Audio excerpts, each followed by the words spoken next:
Hey guys, it's Tim and I'm back with another guide.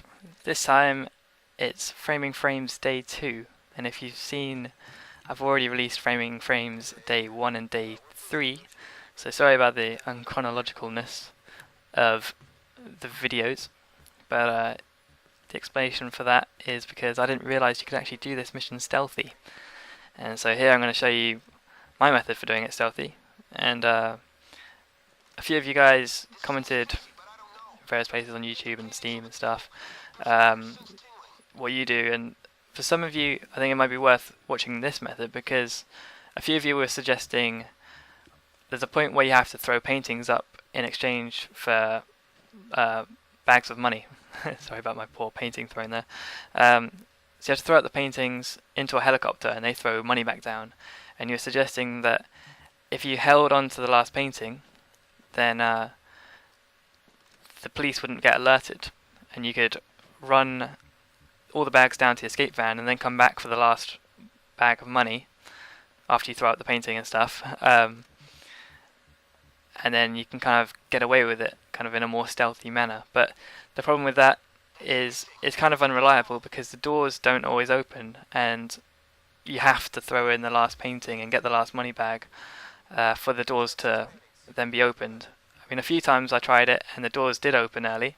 I'm not sure why they open early sometimes and you have to wait some other times. But another problem is that the police still get alerted one way or another. If you do day one badly or not well enough, then you'll get ambushed when you come out the door. And if you do it well, then often I found that a citizen would see something suspicious and call the police, and I thought that was scripted. I thought, like, sometimes I'd wait in the train and it would still happen, and I got confused by that and I thought it was just like a thing that was scripted. But that's not the case. I think what is scripted is the citizens become alerted, and therefore once you've thrown all the paintings up and got all the bags of money and the doors open, you have to run out that door, run through the warehouse and get a bunch of people down before they call the police. And so that's my technique. I think one or two of you suggested that as well, so some of you have the right idea. Because as you see in this one, the doors, they don't open until I've got that last money bag, which is the problem with the first method I told you about, where you hold on to the last painting and then you go out the door and stuff.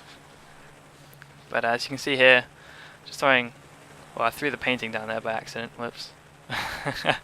So just throwing paintings up, getting the bags of money.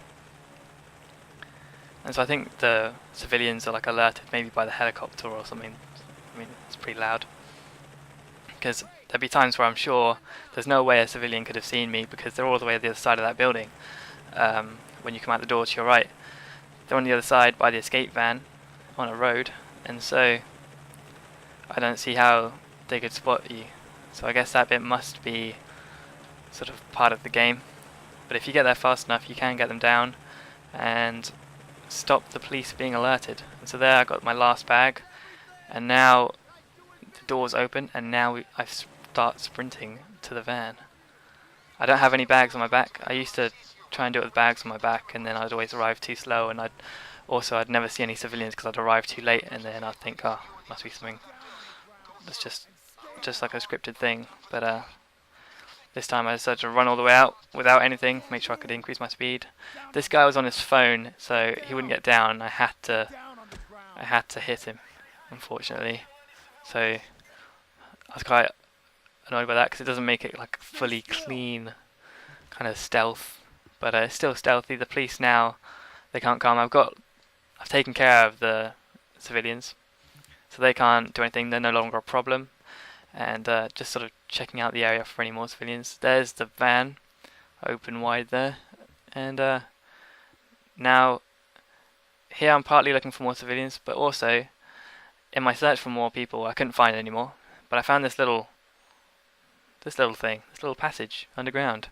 And to be honest, this wouldn't really be helpful for stealth.